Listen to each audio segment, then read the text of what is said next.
एक गांव में एक वकील साहब रहते, वकील लॉयर। हनुमान जी के बड़े पुजारी थे, बड़े साधक थे। दिन रात कीर्तन गाते गाते हनुमान जी के भाव में इतने तल्लीन हो जाते कि उन्हें ध्यान ही नहीं रहता। कोई भी केस मुकदमा ले लें तो कहते सब हनुमान जी देखेंगे, चिंता मत करो। कभी हारे नहीं, कोई मुकदमा नहीं हारे, हर मुकदमा जीतते। एक बार इनके जीवन में एक घटना घटी। हम आपको कोई बहुत पुरानी बात नहीं सुना रहे हैं, ये घटना सत्य घटना पर आधारित है।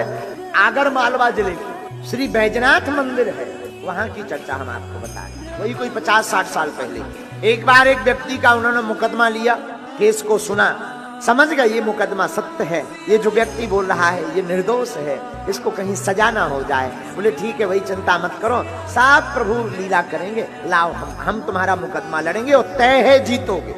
उस व्यक्ति ने हाथ जोड़कर कहा क्षमा करना, सबका कहना है कि हम ये मुकदमा नहीं लड़ेंगे, हारेंगे, आप उल्टी बात बोल रहे हो। वकील साहब ने कहा कि विजय होंगे, केस हम जीतेंगे। लोगों ने कहा पागल हो गए, इसके ऊपर मर्डर का केस है, 302 का केस है, मर्डर के साक्ष्य प्रस्तुत हो गए, गवाह प्रस्तुत हो गए। जिस वकील के पास उसने केस रख रखा था उसने भगा दिया कि तू भाग, हारना तय है, मैं अपना नाम क्यों खराब करूं, तुझे सजा निश्चित। लेकिन ये वकील ये कहते हैं हमने बाकिया सुन लिया, तू निर्दोष है और तू सच बता। बोला मैं निर्दोष हूं। बोले जा तू जीतेगा। तो कह के चला आया। इसने कहा वकील साहब माफ करना, तुम्हें फीस लेनी हो तो पहले ले लो, और मुझे पहले बता दो, अगर मुझे सजा होनी है तो मैं पहले घर की व्यवस्था करके आऊं।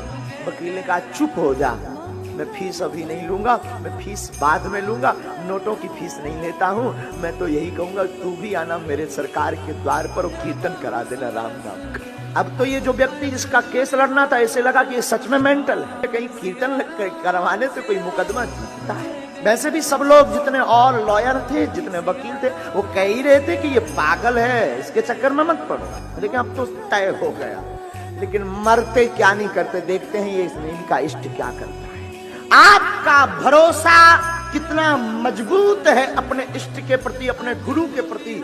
हमारा इष्ट और हमारा गुरु उतनी ही कृपा करेगा जितना तुम्हारा भरोसा हो। और ये तो वकील बड़े पागल। महादेव आए, अपना बही खाता जो वो फाइल होती है वकीलों की, फाइल बनाई उस मुकदमे की, सरकार के चरणों में रखी, और वही पूजा जो पुरानी पद्धति, वही पद्धति, हाथ में माला लिए जप रहे। पहले दिन जो बहस छिड़नी थी उसी दिन वो 2 घंटे लेट आए। जिस व्यक्ति का मुकदमा था तो उसे लगा कि अब तक तो लग रहा था कि 50 है, अब तो लग रहा पूरे। 2 घंटे बाद कोई आ रहा है, जज चिल्ला रहा है। अब जज छोड़ेगा थोड़ी ना, सजा हो रही होगी तो ये आजीवन करवा कर मानेगा। पहले तो कम से कम 20 साल की ही होगी। जज बैठा है, मजिस्ट्रेट बैठा है, इसके अंदर कोई भय नहीं, कोई डर नहीं कि मैं देर से आया हूं। मानो यूं मान के चलो कि ये उसका बाप है, वो अपनी मस्ती में डूबा हुआ आया। जिस आदमी का मुकदमा था उसे लगा कि यार फंस गए, अब फाइल भी लेते नहीं बनता, बहस जारी है, कल परसों में उसका फैसला होना है। तब तक जज ने कहा कि अब तक क्यों आए। इसने एक शब्द में बोला माय लॉर्ड क्षमा करना, मैं अपने सरकार की सेवा में था। इस जज के ऊपर भी एक दूसरा जज है, मैं उस मजिस्ट्रेट के संरक्षण में था जिसका ऑर्डर तुम भी स्वीकार करते। जिस आदमी का मुकदमा था उसे लगा कि बताओ लो इससे भी बहस। ये आदमी भागा भागा गया तो वकील ने कहा कहाँ जा रहे हो। बोले कल फैसला है, मैं जरा बंदोबस्त करके आऊं, घर पे 1-8 साल का राशन तो रख के आऊं कम से कम। बोले क्यों। बोले तय है कि आजीवन होनी है मुझे, और एक और काम करना, कम से कम इतनी कृपा करना, कल टाइम पे आ जाना वरना फांसी लगी।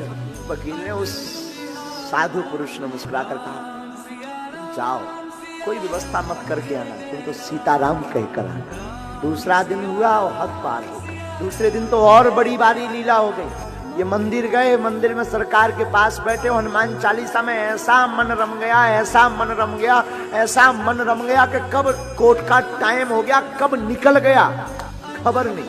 कोर्ट का टाइम 20 मिनट से, इससे ध्यान आया, आंख खुली, भागा भागा लेकर के फाइल पहुंचा कि मैं तो मारा गया। अंदर गए, जज सामने बैठा हुआ था, क्षमा मांगने, माफ कीजिए आज फैसला था, मैं टाइम पे नहीं आया, पूजा में बहुत ज्यादा व्यस्त रहा। जज साहब बोले तुम पागल हो गए क्या, आज जैसी जो वकालत की बहस तुमने की जिंदगी में किसी वकील ने हमारे सामने नहीं की। वकील ने कहा फैसला क्या किया आपने। बोले क्या करना था, इसका वकील इतना कट्टर निडर हो, एकदम स्पष्ट तथ्य को प्रस्तुत करता हो, वो भला कैसे हार सकता है जिंदगी में। फैसले का ऑर्डर दिखाइए जिस पर मेरे हस्ताक्षर हो। उसने हस्ताक्षर देखे तो समझ गया मैं पूजा में बैठा रहा हूं, मेरे सरकार यहां पर वकील बनकर के मुकदमा लड़ते हैं।